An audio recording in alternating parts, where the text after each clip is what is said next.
టెక్స్ట్లో భూ దిగంతములు అంటే అర్థం ఏంటి?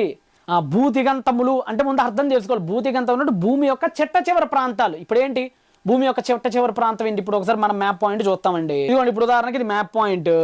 ఈ మ్యాప్ పాయింట్లో ఇటు ఏముంటుంది? యుఎస్ఏ ఉంటుంది. అంటే ఏంటి? అమెరికా.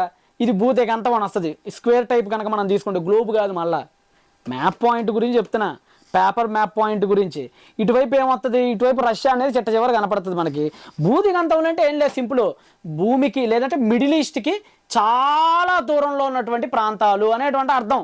అంతకు మించి తప్ప ఏదో పెద్ద భూమికి ఏదో అంతం ఉందనేటువంటి మీనింగ్ కాదు. కల్చరల్ కాంటెక్స్ట్ అనేది చాలా ఇంపార్టెంట్ బైబిల్ చదివేటప్పుడు. అది మీరు ముందు గుర్తుపెట్టుకోండి. కాబట్టి బైబిల్ ఎక్కడా కూడా భూమి ఇంకా గుండ్రంగా ఉందని చెప్పింది బైబిల్లో. కుగ్హ ఎరెస్ గ్లోబస్ అని చెప్పింది బైబిల్లో.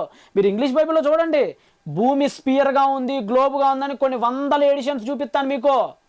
కాబట్టి బైబిల్లో ఎక్కడా కూడా భూమి బల్లపరుపుగా ఉందని లైఫ్ టైంలో ఎక్కడా చూపించలేరు మీరు. అది విషయం ముందు మీరు గుర్తుపెట్టుకోండి. నెక్స్ట్, బైబిల్లో ఎక్కడా కూడా భూమి బల్లపరుపుగా ఉందని లేదు, లేదు, లేదు, లేదు, లేనే లేదు.